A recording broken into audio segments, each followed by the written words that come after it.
If you own a 2-valve 4.6 Mustang, I highly recommend you check out what I'm about to show you. I found this problem completely by accident while I was removing my serpentine belt on my 03.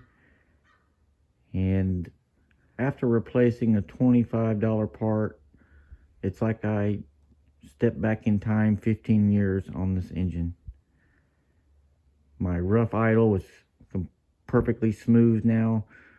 The rich smell out of my tailpipes is completely gone.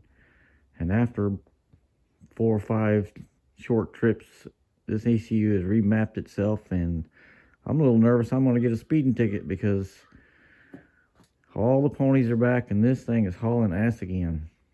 I'm real nervous that I'm going to get nabbed because I can't keep my foot out of the gas. And like I said, this all started because I'm changing my serpentine belt. And for most people, just have to loosen the tensioner and remove it, right? No problems. But I have an extra step on mine because I have what's called a BBK timing adjuster. As you can see here, let me turn a little light on. There you go. And the belt won't pass between the sprocket and the crankshaft position sensor to be able to get it all the way off. So I have to remove the crankshaft position sensor to get the belt off. And this sensor is what triggers our ignition on our engines. And as you can see, this little apparatus I have here repositions my crank position sensor off the engine block onto this bracket out here, and allows me to adjust the base timing of my ignition from the standard 10 degrees. And I'm about the most you can get out of it on one of these is 13 degrees, like I have it set here. Okay, set there. It's not going to like regular fuel. You're going to definitely need premium. And sometimes I've been forced to put regular in when they didn't have premium available, and boy, the car's not happy. And when I put all this back together, guess what happened? The engine wouldn't start. So I came out here and I unplugged that connector on my sensor and I pushed it back in nice and firm, and voila, engine started right up, no problems. So I figured a good cleaning of some contact cleaner and some dielectric grease would probably be a good idea on that connection. And after cleaning off the oil and dirt, that's when I found this. Okay, and I'm gonna put a better picture up for you here in a second to show you actually how bad this connection is and how deteriorated the insulation is on these wires. Okay, and this is the source of all my problems, is my connector on my crankshaft position sensor. Now, if these two wires were actually touching, this engine would not run. If one of the wires was broken, or if this terminal was disconnected, it would not run. It would crank, but it would not start and run, and it would not set off a code in your ECU, okay? If you were running and any of those three things happened, then it would set off a P0320 code in your ECU.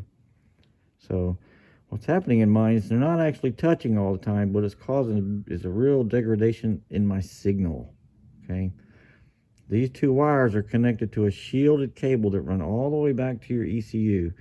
It's not happy having all this insulation off of it like this, and in certain circumstances, it can vibrate enough to actually touch them together, okay? So what's happening in essence is this degradation of signal. It's just like taking that timing and moving it from 13 degrees to probably down, I don't know, 4 or 5, you know, way low, maybe even 0, who knows? And it's like I'm constantly running the engine at all the time at a retarded timing. And replacing this little connector that's $25 from your local parts store, or you can get them for 12, 14 bucks online. Motorcraft sells a special one. It looks identical in shape and has a couple of connectors and some shrink wrap you can buy for a little bit more. Doesn't matter. I wanted to fix mine right away, so I bought it locally. And the difference in this car, I can't even explain how dramatic it is. I promise you, it's like I took 15 years off my engine. It's a rocket ship again, you know? I thought all that other stuff was due to age and probably because of all the aftermarket exhaust and intake stuff I have on this thing. Nope. This is the problem right here. check this out. Yours are going to be a slightly different position than mine if you don't have that timing adjuster. Here's a picture of where yours is located. It's right up by the AC compressor. You don't have to remove the sensor. If you see a lot of oil coming out of here though, there's an O-ring on that sensor. It could be leaking out of there, all right? And obviously that whole wire, that shielded wire, is in a part of your loom that's tied in with the AC compressor clutch cable, and then it goes back into your main loom. And this is where that connector is on yours if you don't have a timing adjuster. So check this out, guys. You're going to be astonished. Maybe you looked for a problem, can't figure out why you have a bad idle, or why you're running rich, blah, blah, blah. This could easily be it.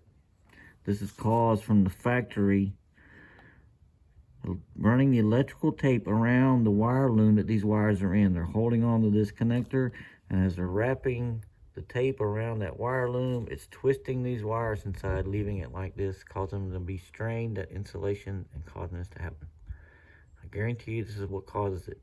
Nobody's ever touched this connector on my car except for me, okay? I put that BBK timing adjuster on in 2004, okay?